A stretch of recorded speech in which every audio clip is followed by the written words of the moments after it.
Nashukuru sana na karibu.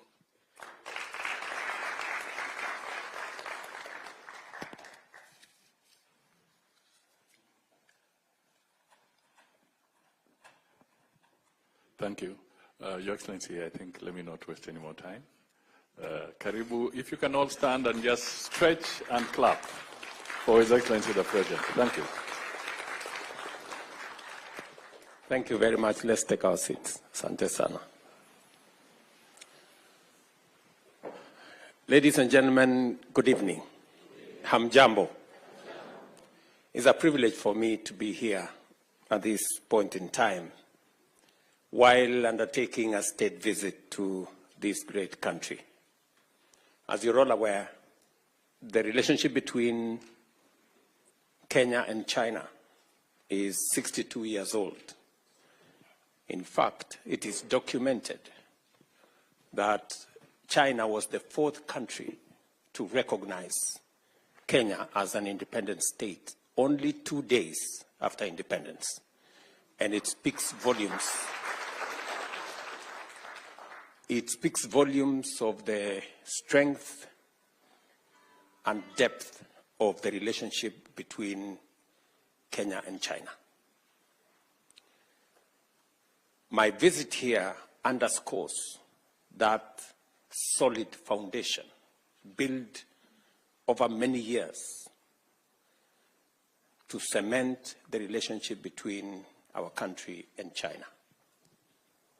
As you are aware, China has been instrumental in matters, infrastructure, and general development in our country. We have built the standard gauge railway, 600 kilometers from Mombasa to Naivasha, with a partnership of China. We have built the Lamu port that now has 3 berths that are complete with the support of China. We have built the Nairobi Expressway that today facilitates the journey from the airport to the CBD, a journey that sometimes would take up to 2.5 hours. Today, it takes between 10 and 15 minutes. And with China, we have also built the Thika superhighway, a piece of infrastructure that we have now extended from Thika to Kenol all the way to Maroa in Nyeri. And we are in discussion on many other aspects. I know many people here know that some of the roads to rural Kenya have been built with technology and companies supported by this country. And so we have a robust relationship between Kenya and China. And my visit this time round, being the first head of state to visit after the FOCAC meeting last year, speaks to the value China attaches to Kenya and the friendship that exists between our two countries. And we all know that there is a lot happening today globally. And sometimes people ask, and they ask me, is Kenya facing east to China, or is it facing west to the US?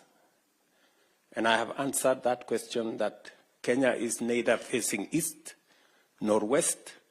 We are facing forward.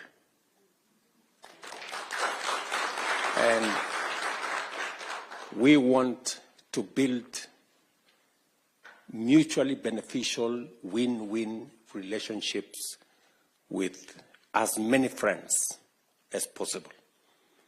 And my mission here this time round is to discuss, amongst many things, how we can invest in the future, not just of Kenya, but of our region, with support and partnership of friends like China and others. I have already had conversations on investment opportunities.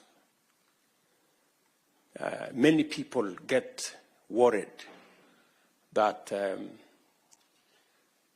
we are only discussing loans and credit and things like those. I want to tell you that we are becoming more innovative in how to finance development. There are new instruments that can enable us deliver on public infrastructure using private resources and technology. And that is the kind of conversation we are having with both the public and the private sector in China. We are having a conversation, for example, on how to develop the Rironi-Mau Summit Road, making that road a 6-lane piece of infrastructure from Nairobi to beyond Nakuru. That discussion is among the discussions we are having with both the public and private sector here. And it is my belief that we should be able to begin that construction between June and July this year and take it to its logical conclusion. Beyond Mau Summit, we should be able to take it all the way to the border in Malaba. That is the request I have from the people of Kenya, and we are actively working on it. We will also be concluding discussions on the development of road infrastructure. I was here last year, and we signed off on 2 billion RMB facility that will help us conclude some of the roads in Kenya. We will be discussing investments in other areas of water and how we can leverage the private sector to drive that development of infrastructure. That is why I have officials from the Ministry of Water here. We will be discussing interventions on connectivity between Kenya and China, discussing the connectivity in terms of direct flights between this country and Kenya. Very importantly, we will be discussing trade. As you are aware, we have trade that is growing between our two countries. In fact, statistics show that we are all the way to $8 billion of trade between Kenya and China. Our concern as Kenya is that that trade is not balanced. And it is the conversation we are having. And tomorrow, we will be signing a framework agreement on the economy and trade. And that framework agreement is going to give us the opportunity to discuss a bilateral trade agreement between Kenya and China. And I just had a meeting this afternoon with the Prime Minister, and he agreed with me that that trade needs to be balanced. As you are aware, Kenya is importing close to $4.5 billion of goods and services from China. And yet, we are exporting only about $200 or $250 million. I mean, in Kenya shillings terms, we are exporting about 30 billion shillings to China and importing 600 billion shillings from China. That kind of relationship, we all agree, is not sustainable, is not balanced, and therefore needs a thorough conversation.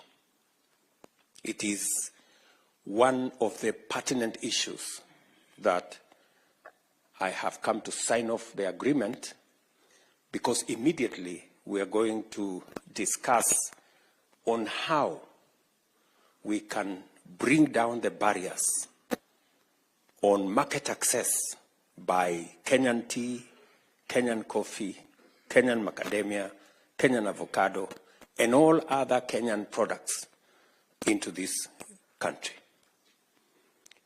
It is the most feasible way for us to balance trade. As you are all aware, our tea and coffee are premium products globally. In fact, Chinese companies admit that Kenyan tea and coffee is premium coffee, but today it is subjected to tariffs, and that is what impedes the export of our tea and coffee and macadamia and avocados to this country. And the discussion we are going to have is how we can have a preferential trade agreement that gives Kenya preferential access, the same way we have a AGOA that gives duty-free, quota-free access for our goods to the US. The discussion we're going to have is that of a duty-free, quota-free access to the Chinese market for our products. That way, we can export more to this country, export better products, and we're going this time around to be exporting processed agro-products into this market. I am very happy that we have made tremendous progress in this pursuit. I remember when I appointed Willie Bett here, my assignment to him was we must open the Chinese market. I am happy that now the Ministry of Trade, Industry and Investment is aligned. And I came here with Lee Kenyanjui, CS responsible, and his assignment is clear, that by the end of this year, we must have a preferential trade agreement between Kenya and China that will give us market access for our products. In fact, immediately we sign the framework agreement tomorrow, Lee Kenyanjui and team might remain behind to make sure that they progress the conversation towards a preferential trade agreement shortly. And so I am very happy to be in this great city, and I want to congratulate all of you, whether you are students or professionals or business people, for daring abroad and doing what you're doing in China, either sharpening your skills in schools, colleges, and universities, or you are deploying your knowledge and expertise in the professional space here in China, or those of you who are doing business. And when I ran for president, I did commit that I will have a diaspora department whose business it will be to manage the affairs of Kenyans in diaspora, to respond to their issues, and to serve them so that we can better leverage on the expertise, the knowledge, the efforts of people in diaspora to drive the development of our country.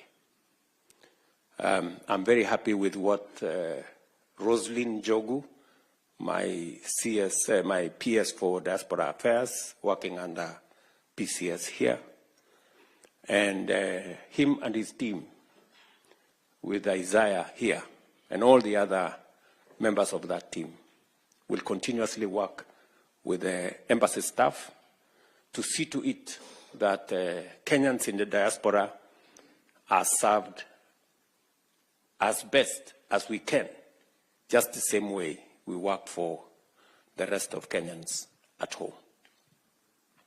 Finally, I am sure you are following on developments back home in terms of the implementation of our program and our plan. Just so that you know, our housing program is underway.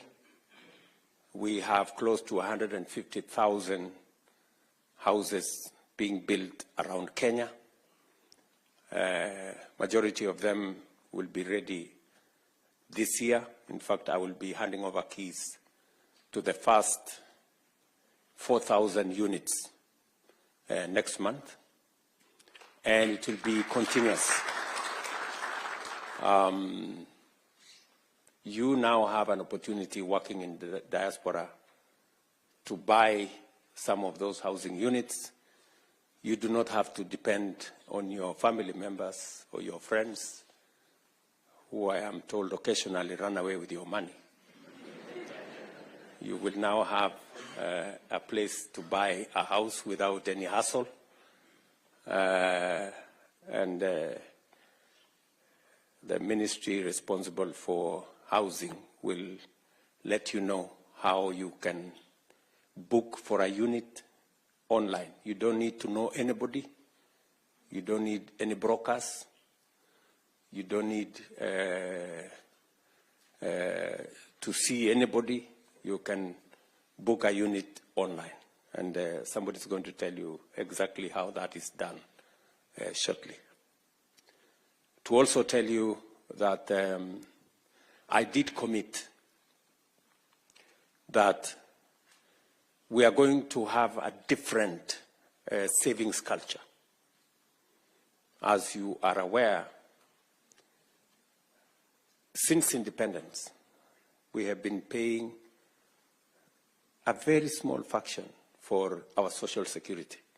In fact, up to 2 years ago, we were paying 200 shillings for everybody to National Social Security Fund. And in 60 years, we only managed to save 320 billion shillings. In fact, we have a smaller social security, smaller than Tanzania and smaller than Uganda. Yet we have a bigger economy.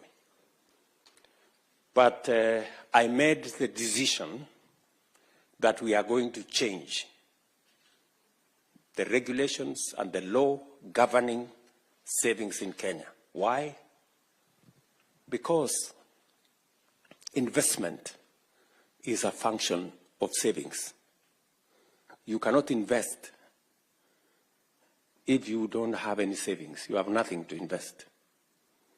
And just for your information, China, savings in China is 55% of their GDP. In Kenya, we were at 8%, maybe 9%, maybe 10%. It is my intention to push savings as a percentage of GDP to between 25 and 30%. That is where a majority of countries are. And because of the changes we have made, the good news is that while we collected or saved 320 billion shillings for 60 years, in 2 years, we have doubled our savings, just in 2 years. By the end of this year, we will have 650 billion shillings saved because of the changes we have made. And by 2027, we will have 1 trillion saved.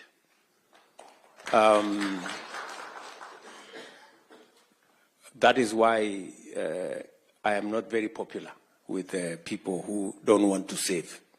But for the people who want to save, they know what difference that is making. And that is how we are going to stop borrowing from other countries. We will be borrowing from our own savings to finance our own development. And if we must pay interest, let us pay interest to our own workforce in Kenya who are saving, instead of paying interest for, I don't want to mention countries where we are borrowing, where we are borrowing money. You know, the money we are borrowing from China, for example, is savings of the Chinese people, right? And you know that we are paying interest, and we are not paying small money. Why would we not pay Kenyans who are saving?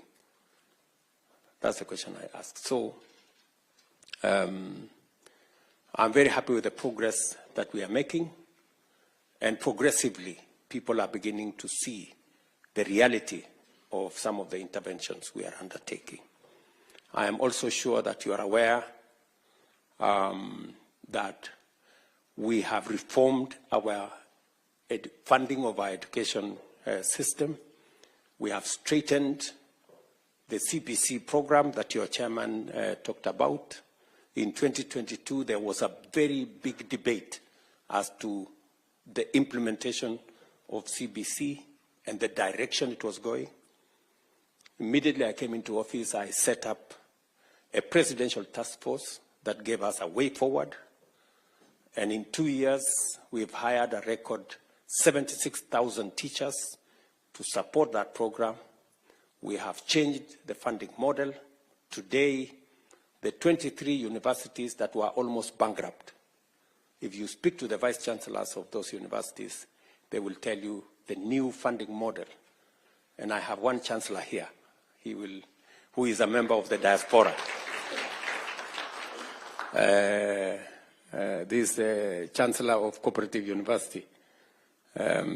He will tell you that that new funding model has made a whole difference in funding our universities and making sure that children, especially from poor backgrounds, get scholarships up to 90%, so that we give equal opportunity to all our children and that our education system leaves no child behind. You may also want to know that we have rolled out our universal health coverage program, commonly known as Taifa Care or SHA. And I was looking at the numbers last night. I get a report every evening at 10 p.m.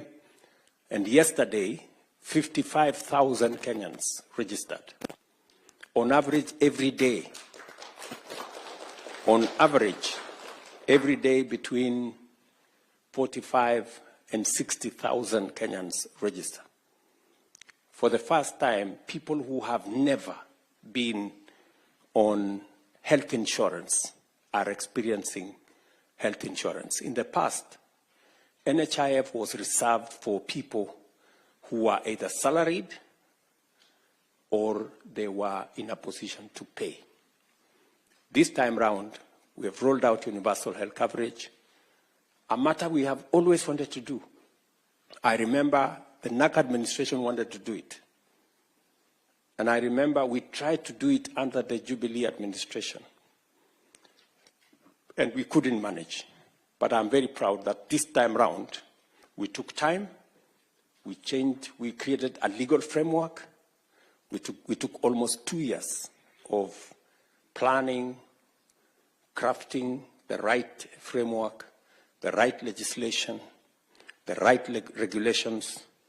And today I can proudly say that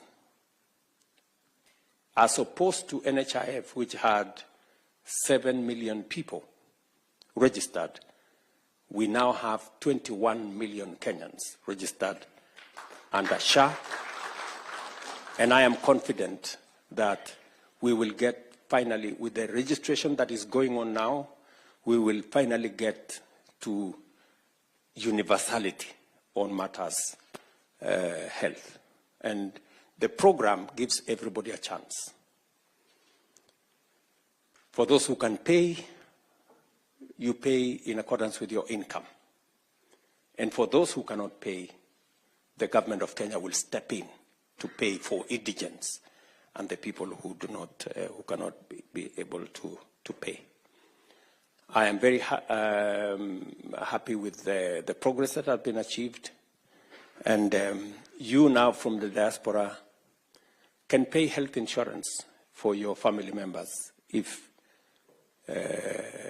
you want to. You can, from the comfort of your office, you can register yourself. Members of your family can be registered. You can register your dependents. You can pay for them online, and you don't have to go to any office. Today, we have moved Matters Health to a digital platform.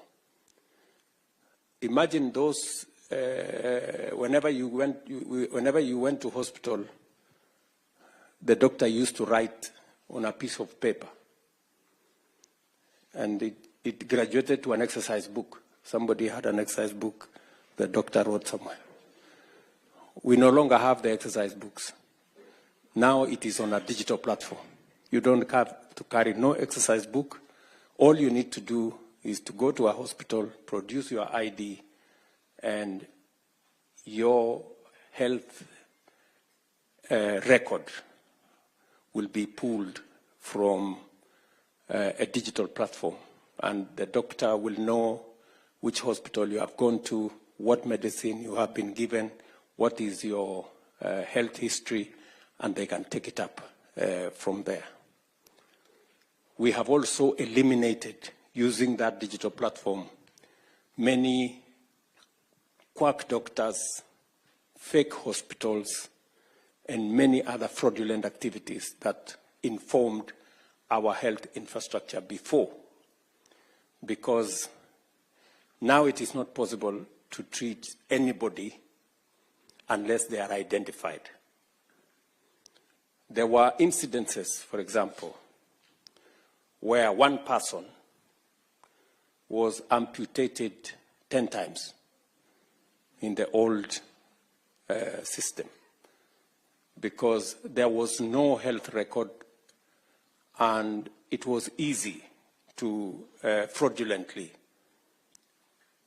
make claims to NHIF.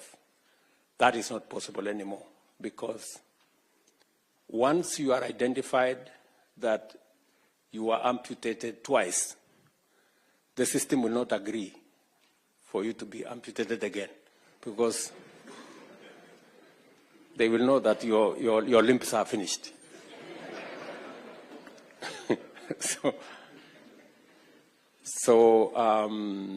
We also had incidences of very small hospitals which were performing very many surgeries. That again has been brought under control. Unfortunately, there will be some casualties. There are many hospitals, private facilities, that will close down. Why? Because they were built on fake claims, which are no longer available.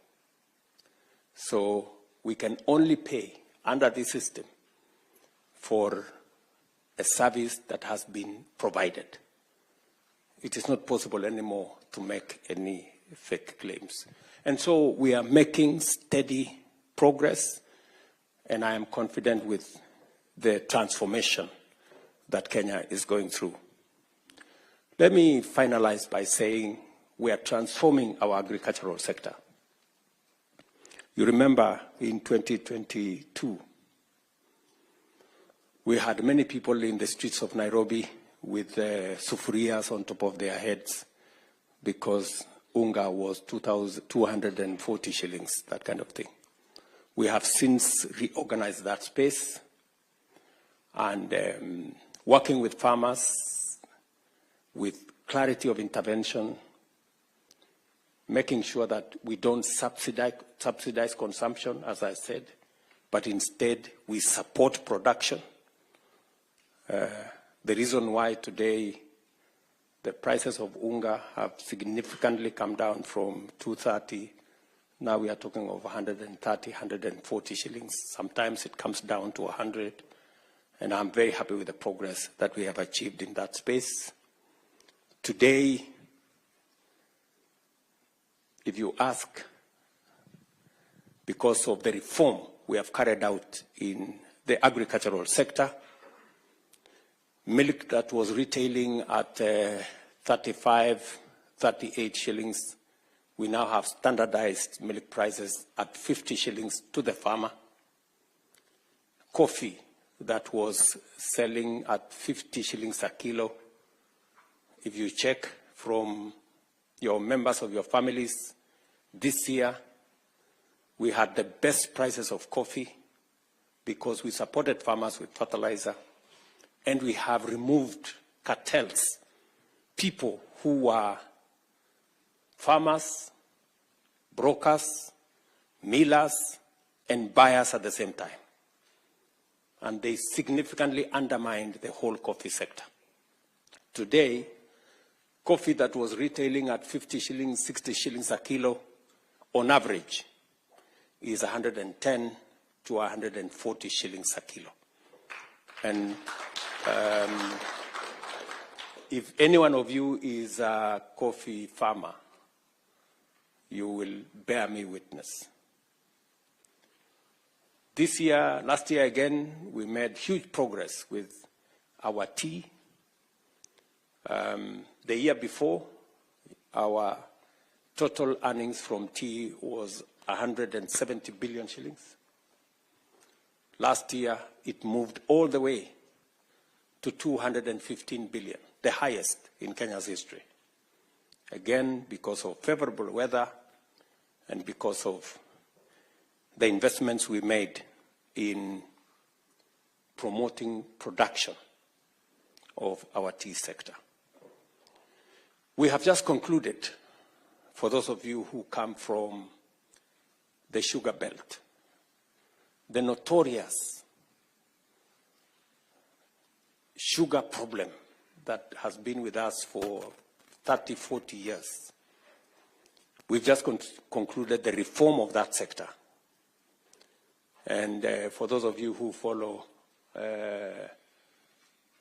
Kenyan news, the cartel in that sector was so vicious that I had to tell them, mambo ni matatu. And ever since I told them mambo ni matatu,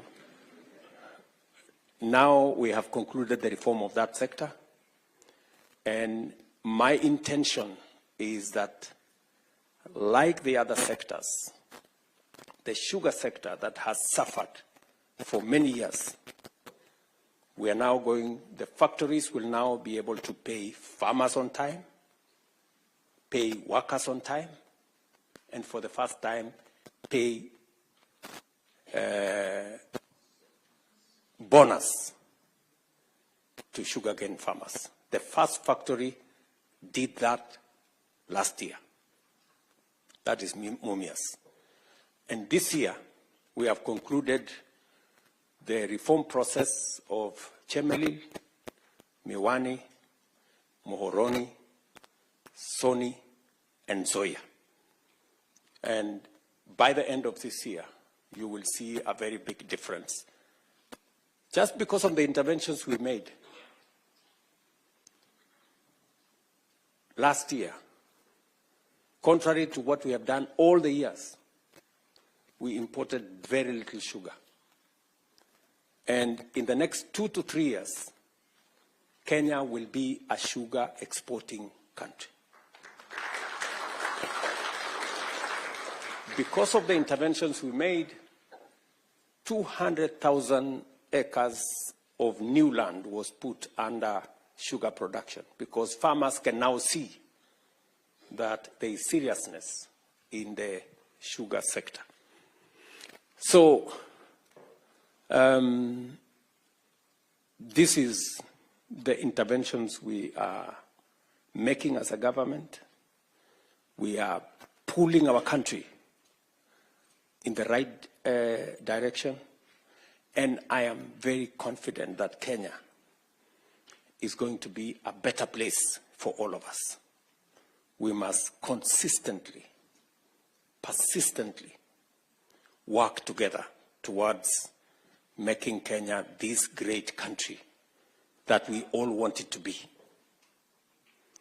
It is not going to happen overnight. It is not going to be easy, but it is worth all our effort to make it work. I have every intention to make it work. And I am committed to transforming this, our country.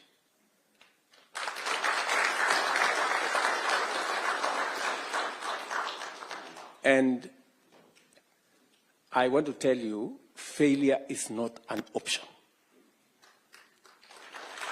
It is not an option. We are going to make our country great because we have all the ingredients to make it happen. We have a hardworking population. We have the resources that we need, and we have the commitment to match what we require to push our country forward. I invite you, as Kenyans in diaspora, to work with us, to leverage on all the possibilities that exist for us to forge a collaboration, a coalition of making our country succeed.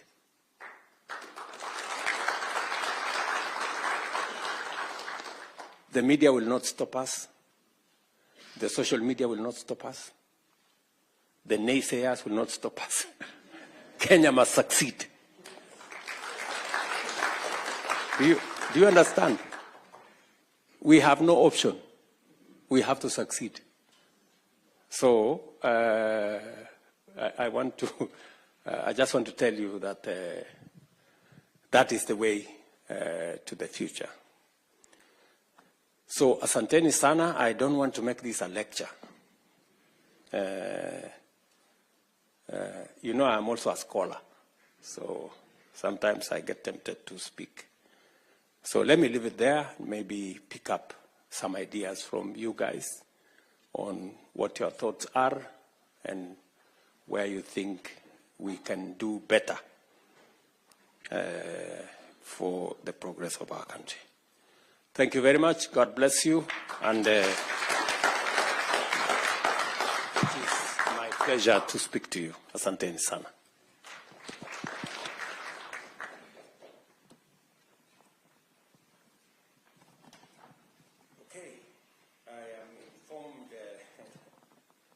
I'm informed that there is another meeting. Eh? I have 30 minutes here. Okay. I have 30 minutes because there is another virtual meeting with the Secretary General of the UN on matters of peace and security in our region. And you know, we have security men supporting our brothers and sisters in Haiti and all the other issues that are regional in nature. So I will take a few questions from this great audience. Your Excellency, the President of the Republic of Kenya, and the esteemed First Lady, Mama Pres.Ruto, we want to thank you so much for this great honor to engage with the diaspora in China. As you can see, we represent various groups, and because of time, I'll allow the different regions coming from all over China. As you know, we have 22 provinces here, and we have a very large business community who have come from different places. We also have a very big student fraternity that wish to engage with you, and the professionals, the teachers, and expatriates. So without further ado, let us begin our Q&A, and let us make our comments very brief. Let's start with the regional representative.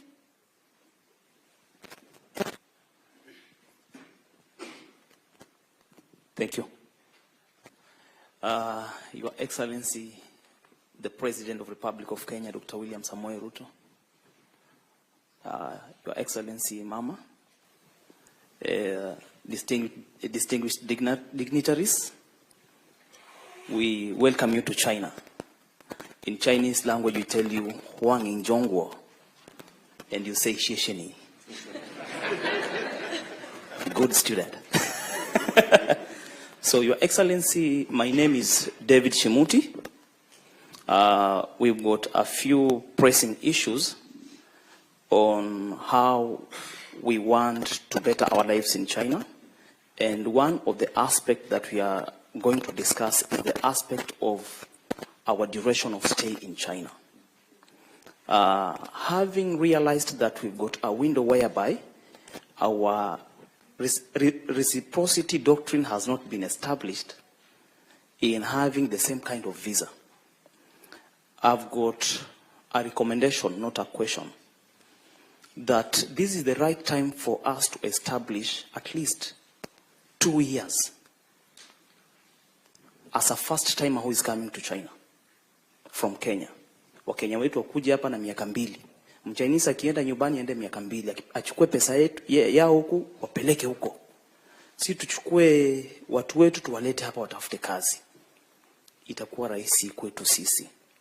Jambo la pili, Just so that I understand, students or business people, because the student come with a student visa. Okay. Yes. The second question. So business visa for 2 years. For 2 years. Yeah. We can have a single exit of after 6 months, mtu anatoka anarudi, which is okay. The second aspect that we're going to have a look at are the revenue, the tax value. Majority of our business people are losing due to the shift in the East African bloc. The focus now is running to Tanzania, Rwanda, Uganda. To an extent, even Kenyans are going to Uganda to buy goods and come sell back to China. Meaning that the trading in Kenya is suffocating. We are suffocating. Therefore, we request that you look at the value. Just review kidogo. From 18% at some point, songesha hata 12%. From 25 hapo, cheza na hiyo maneno, wewe unajua hii maneno. Tutafanya biashara kwa tukiwa watu wengi sana. Na jambo la muhimu sana ninapomalizia nikipatiana hii microphone, because I know it's only 30 minutes that you have. You are a good father. And as you can see, all these faces are smiling. Na tuliambiwa kwamba mkono mtupu haulambwi. Wewe kama baba yetu tunashukuru sana umekuja. Umetengeneza mikataba na wa Chinese. Na mimi nasaidia wanafunzi kuja kusoma hapa China. I want to be also part of the people that are going to sign an agreement with you. I'm very happy that Honorable Kenyanyu is remaining behind. Tafadhali, unione. So, I want to give the president a gift, because wa Chinese wamempatia gift. Hata mimi naweza pia mpatia moja. Akifanya kazi nzuri kule, atakuwa anakumbuka. Sinaruhusiwa? Yes. Yes. Thank you very much, David.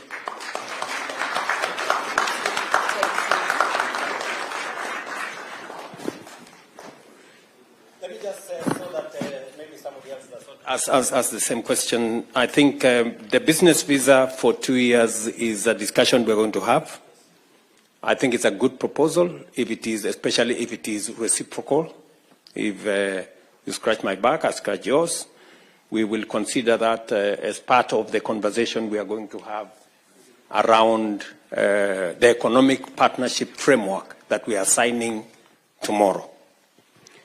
But on matters to do with what you're saying, you know, let me just explain to you why sometimes people find it easy to go to Uganda or Tanzania for purposes of getting goods and services to this country.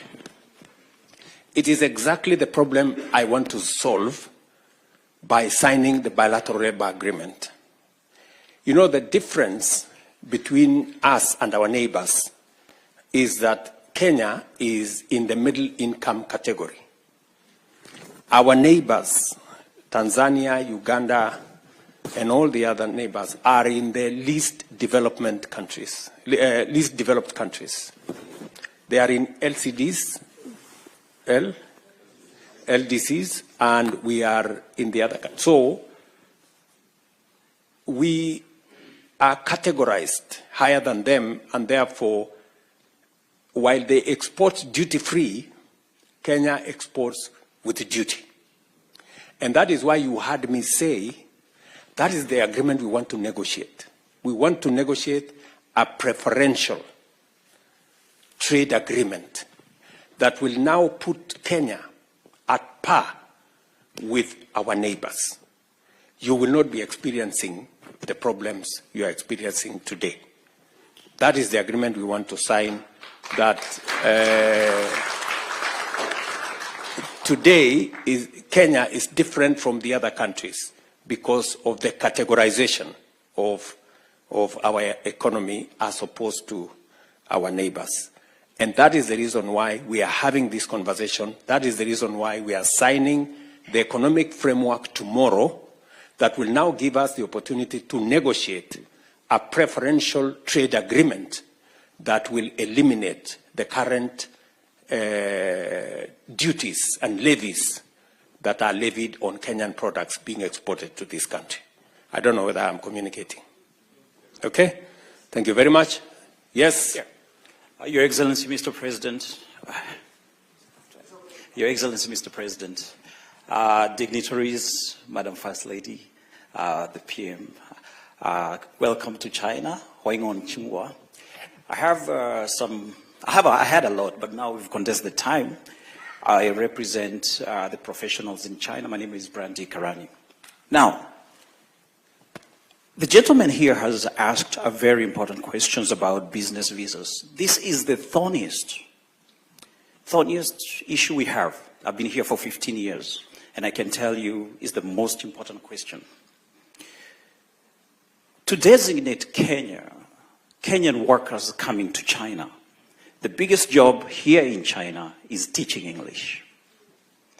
Kenyans here, they are very good teachers of English, and I'm a lecturer. I teach world history in an international high school. Kenyans can be able to teach English in this country. Not only one, not two, but in drones, 100,000. Just last year, we had 672 billion Kenyan shilling remittances from Kenyans in diaspora. Early this month, the DTWG team led by Dan Mokile, which I'm a member, met with the Prime Cabinet Secretary. They had a diaspora going on. Congratulations. PS Rosalind Jogu was there. She's done an incredible good job. She's assisted us a lot, and we are happy. First of all, let's congratulate the President. Mr. President is the first person to give us a diaspora department. We've waited for a very long time, from the Kibaki administration to Uhuru administration, and when you came into power, Mr. President, asante sana, you gave us the diaspora department. Now to the question. We would like Kenya to be designated as an English-speaking country. And why this is very important, because once you designate Kenya, even South Africans, they don't speak good English like we speak. Once you designate Kenya as an English-speaking country, in your bilateral talks with Xi Jinping, we can be able to get work permits to work in China. That's how it goes. Designation, and then number 2, work permits. Once we get work permits, this one's going to have a lot of teachers in Kenya coming to work here. And you don't need to be a teacher to come and work in China. You can come and work in China. Then the business people, once the work permits are out, the business people can be able to have visa reciprocity. Because workers can be able to get working visas, even the business people can be able to get those 2 years visas. The students, I don't know if the student is here. Is there a student leader? The students who are in China cannot work in China. The same part will make the students also be given the permission at least to work and not depend on their parents back home. So, Mr. President, this is the most important thing. As far as Kenyans in China are concerned, this is the most important. My question, with the same designation of diaspora department and the Prime Cabinet Secretary here, can you assist us, please, get that designation of English, then move forward and get those work permits so that we can bring Kenyans here. The 672 billion shillings we're talking about will trickle to 1 trillion Kenyan shillings. That is the way forward. I think that's what you want, and that's all. Thank you so much. Is that Mr. Karani? Did you say Karani? Mr. Karani, thank you very much. Let me just say the following. Just ask you, Mr. Karani. Did you say you want more Kenyans to come and work in China? Absolutely, yes. Are you sure about that?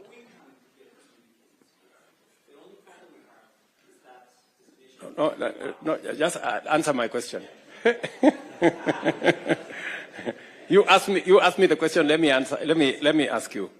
So, did you say you want more Kenyans to come and work in China? Very good. So,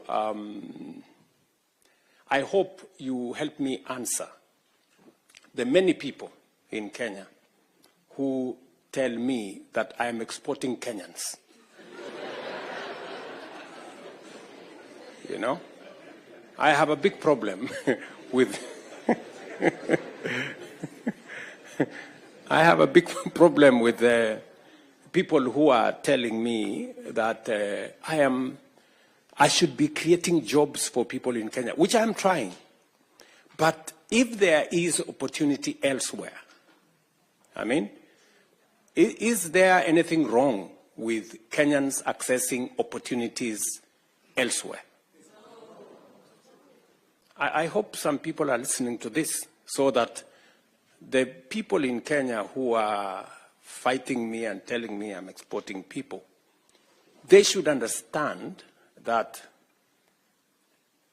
we are in a world that is a global village. And we should explore opportunities everywhere.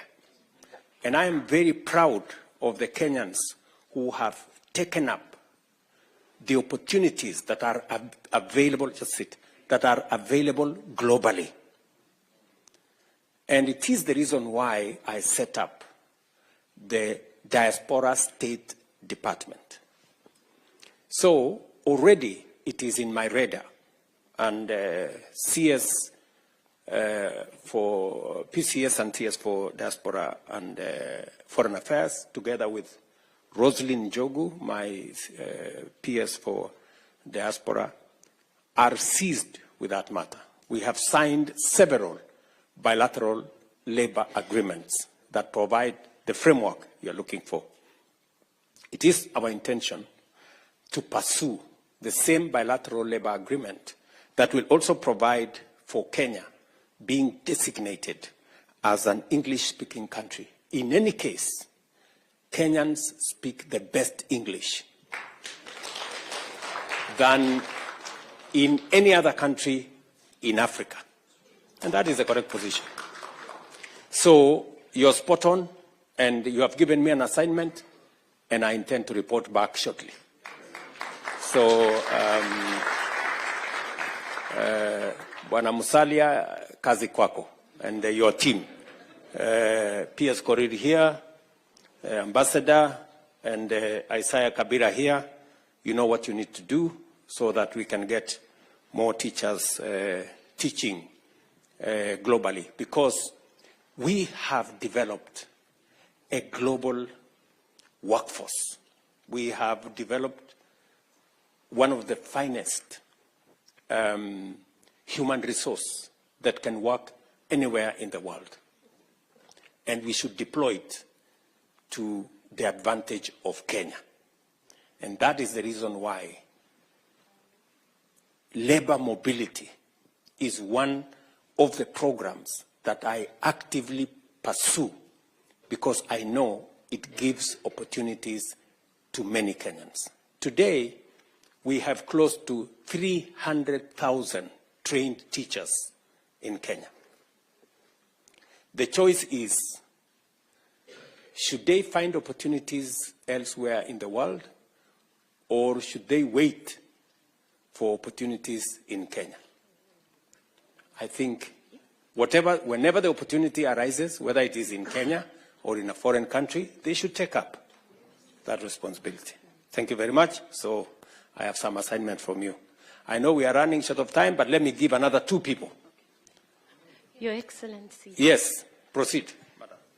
Your Excellency, I recognize you. I also recognize Mama Rachel, and I stand on existing protocol. I do not represent any constituency, Your Excellency, because I am the only United Nations employee in Kenya, in China, from Kenya. We have 27 United Nations agencies in Beijing. I'm the only Kenyan. I apologize for coming late. I send the greetings of Sid Chatterjee, the resident coordinator here, who I was representing at another meeting with the Undersecretary General for Humanitarian Affairs, Mr. Tom Fletcher, who also said is your friend. So I excused myself from that meeting. Absolutely. So 3 quick points, Your Excellency. We ask you a lot of questions, but let me give you feedback. This is my 2nd time in China. I was here for 4 years, left, came back. I've been here for 2 years.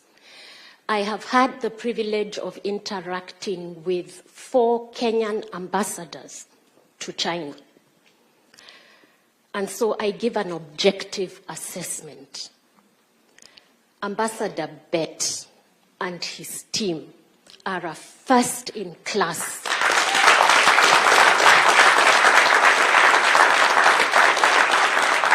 It is an objective assessment. It is no criticism or judgment of previous leadership.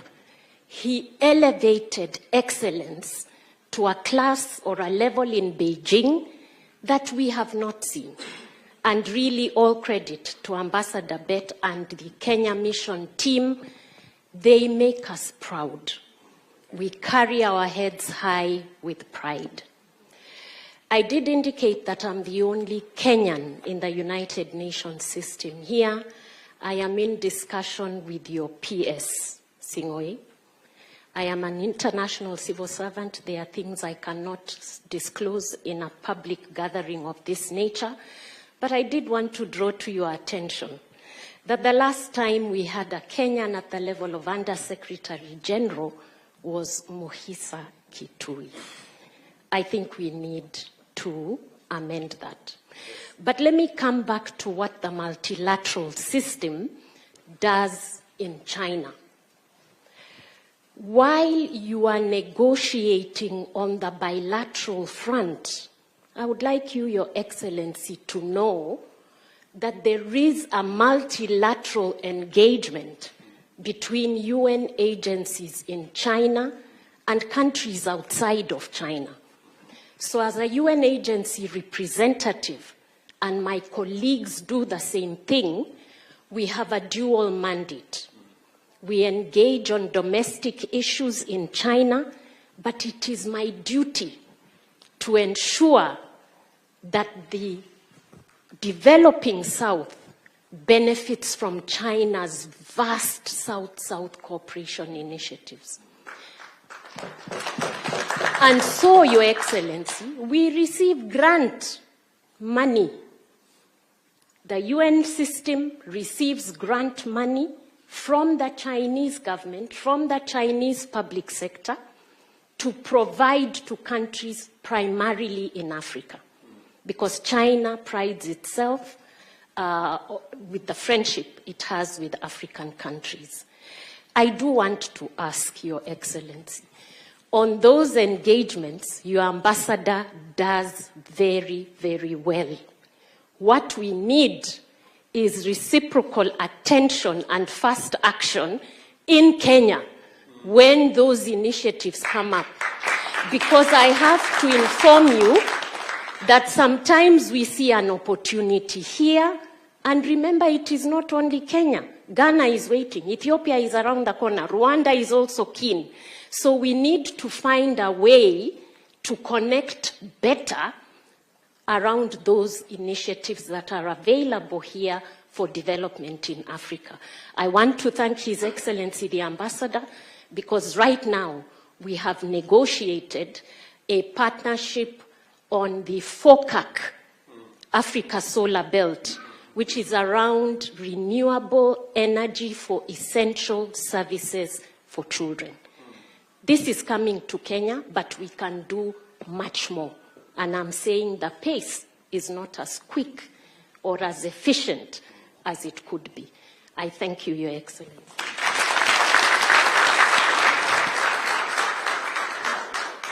Thank you very much, Madam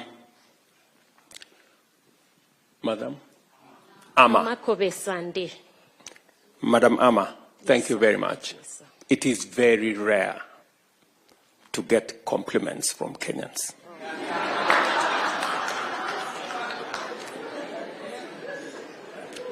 So, you are amazing.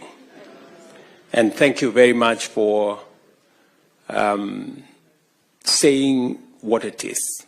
If somebody does something good, it is better if it is said. So thank you very much. And let me also agree with you that we need to improve on the turnaround time for matters between embassies and headquarters.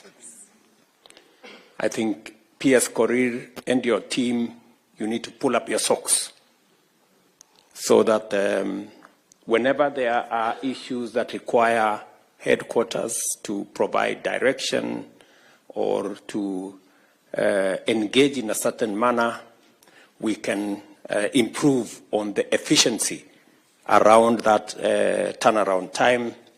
And with the expanded mandate of the Ministry of Foreign Affairs to include all the diaspora issues, and with an extra PS, I think there should be demonstrable progress in the efficiency around foreign affairs. And I agree with you that we need a country strategy. In fact, one of the issues I have discussed with Rosalind Jogu is how we can deliberately place Kenyans in some of the UN positions that arise. We have some of the best human capital anywhere in the world. There is no reason, absolutely, why we do not have undersecretaries in the United Nations. And therefore, I agree with you. And I'm sure the Honorable Musalia Mudavadi is going to provide leadership on that front. Thank you very much. Thank you. Somebody, okay, Madam? Your Excellency, President of our beautiful Republic of Kenya, Mr. Dr. William Samoei Ruto, Your Excellency, the First Lady, Mama Rachel Ruto, all protocol observed. Huanying Dao Zhongguo. Welcome to China. The reason I'm saying this is because I have been here for close to 20 years now.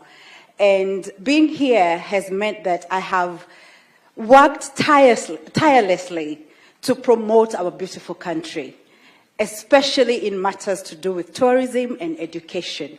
I head the Institute of Kenya, Africa-China Languages and Cultural Exchange Center at kenyanYoutuber University, which actually is working with Kenya Bureau of Standards to do research on coming with the most or the best quality of avocados to be exported to the to the Chinese market. That's one of the things that we do there. However, my note would be for tourism, because being here, China is a huge country with a huge population, and if we can get at least 1% of Chinese people into our country, we can raise our tourism revenue so high. However, we need platforms to do this, and this is to the in the case of live streaming. We can use social media so much in portraying our beautiful country. We can have influencers. You know, influencers do a good job. We can have influencers to go around in our tourist sites and to at least showcase our country and reach out to the Chinese audience. And so my question would be, would there be a department to help us to do this?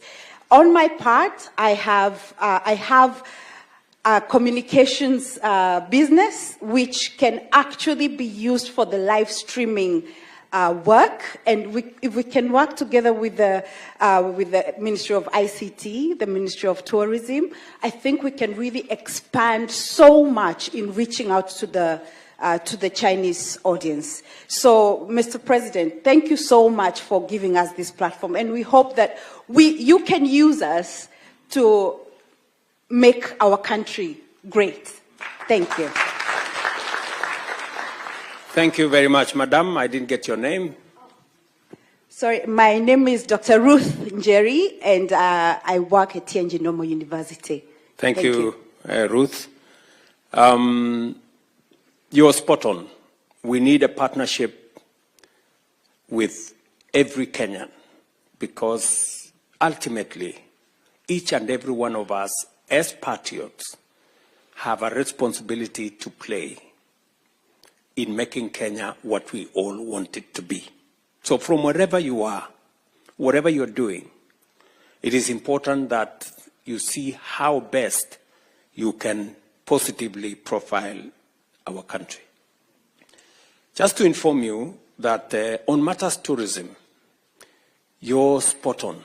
In fact, tomorrow we will be signing an agreement between Chinese media and our communications authority on specifically matters to do with tourism. And in fact, for the last 2 years, you may have noticed that with one of the Chinese channels, we've been live streaming the wildebeest migration out of Kenya. And in fact, this year, I intend to be part of the occasion. And I think last year they live streamed for, I think, 3 days continuously. And we got huge response. In fact, our tourism numbers from China went up to 91,000 last year because of some of those interventions. The whole tourism sector, the numbers grew by close to 450,000 last year, going up from about 2 million visitors to 2.45 million visitors. It is our intention to move it this year to 3 million. And some of the interventions you're talking about, Dr. Njeri, are the interventions that will make us achieve the number 3 million, progressively to 5 million visitors in 2027, hopefully. So we will find the mechanisms. I'm sure Balozi here knows that we will be signing the agreements tomorrow with the Communication Authority of Kenya, with the Chinese media. And from there, you can connect people like Njeri into the ecosystem so that we can all play our role in supporting the tourism and pushing the tourism numbers for our country. I think because of time, maybe Daktari here, Mr. Chancellor. Thank you, Your Excellency. Mine is just a proposal to you and colleagues in government, especially for us in the multilateral space. Apart from the diaspora State Department profiling us in the diaspora, it can share most of us who are in the multilateral organization, especially our professions. For example, those who are at AIB or World Bank or AFDB in climate with the PS for climate. Because we find ourselves leading on some vertical funds, but because of who we are, we cannot be able to reach the PS. And it's easier to, once the PS knows how to access working level colleagues in multilateral institutions, they can tap on some innovative financing that can prepare some of the projects and push some of the agenda. Or those who are in health can know who is working on pandemic fund in various institutions, and that can help. Having worked at Africa Development Bank for 8 years, most of the colleagues in multilateral spaces find it hard to share these propositions, but the diaspora team can just profile and share an example of how Rwanda does it or Senegal does it. But we thank you for the forward-looking foreign policy statement that you shared today. It's for the next generation. Thank you. Thank you. Thank you very much, Daktari. Again, that is an assignment for my team, beginning with the ambassador here, and connecting to all the other colleagues at the ministries, whether it is health, whether it is environment, and all the other colleagues. So I think we have some assignment there. I'm told there is no student who has... yes, Your Excellency. I wanted a student at least to talk and represent the student fraternity. No gender balance? Thank you, Your Excellency, Dr. William Samoei Ruto, Mama Rachel, and all protocol observed. Good evening. This is Hemston Mabonga, student leader under the umbrella called KESCA. KESCA is a Kenyan Student Studying in China Association. So we have 17 city-level associations under the umbrella, and I want to confirm, my major issue was, I want to confirm because the business has confirmed that they have a cordial relationship with the ambassador. The professionals have also confirmed, and I wanted to not to be left out as student representative. We are working well with Mr. Willie Bate, the ambassador, Madam Lynette, and the education attaché, Mr. Albert. You can just wave. Actually, we are feeling their presence because I'm from Wuhan City. I traveled all the way to Beijing to meet the president for the first time.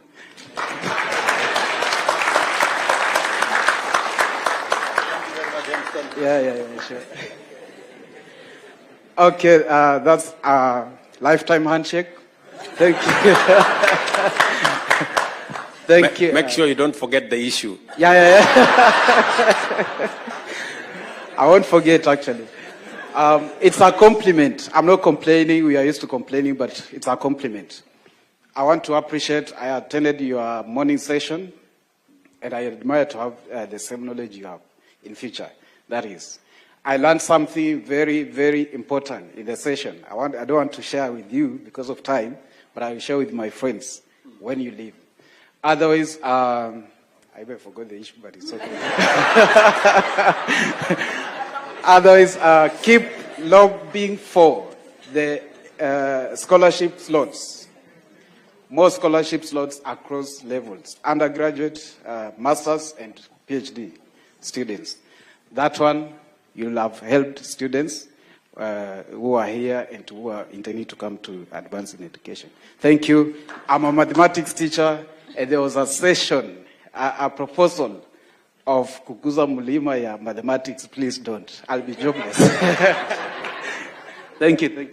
Okay. I think there was a suggestion that mathematics be made optional, but I think that is what the mathematics teacher here has an issue with. So I'll get the Ministry of Education people to explain what they mean. But your perspective has been taken into account. Again, the issues of scholarships to provide opportunities for Kenyans to study abroad, whether it is in this country or elsewhere, both sponsored by Government of Kenya or other philanthropies, or in consultation with the government of this country to offer scholarships for Kenyans. That is an area of cooperation that we have built on. As you heard me say this morning, we have, over the years, got sponsorship for close to 4,000 Kenyans who have studied in this country in different aspects, some paid for by their parents, majority through scholarships and other interventions. We will continue to explore opportunities for scholarships as we expand the horizon of knowledge, skills, competencies that are necessary for us to drive our own development and provide an internationally recognized workforce, not just to work for Kenya, but to work globally for any part of Kenya. I have so much confidence in Kenya's human resource that I am not ashamed that if they went to work in any country, they will let us down. They have always been outstanding. Believe you me, I have been to many cities, and the compliments I get for Kenyans working, whether it is in West Africa, I was in Ghana, I was in Congo Brazzaville, and I found the manager of the hotel I was staying in was Kenyan.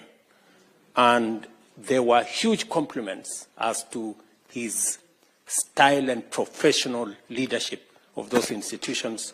And that is why I have no reservations whatsoever in getting as many opportunities as possible for Kenyans to work anywhere in the world, because I am confident about their professionalism and their competence.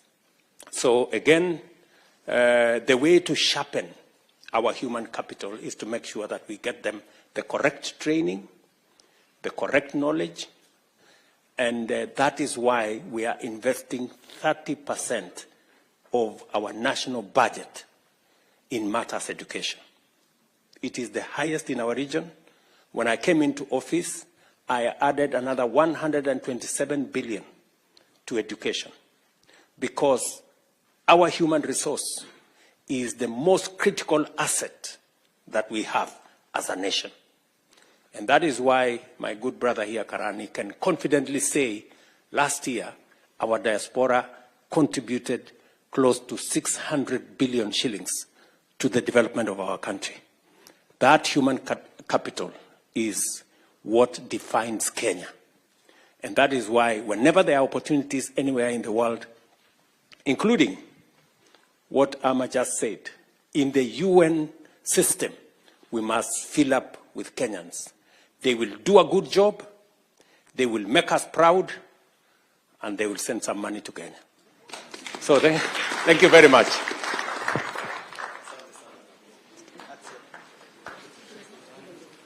Thank you so much. Let me just allow me, Your Excellency, to give just, I know time is not on our side, just to give a vote of thanks to everybody, starting from yourself.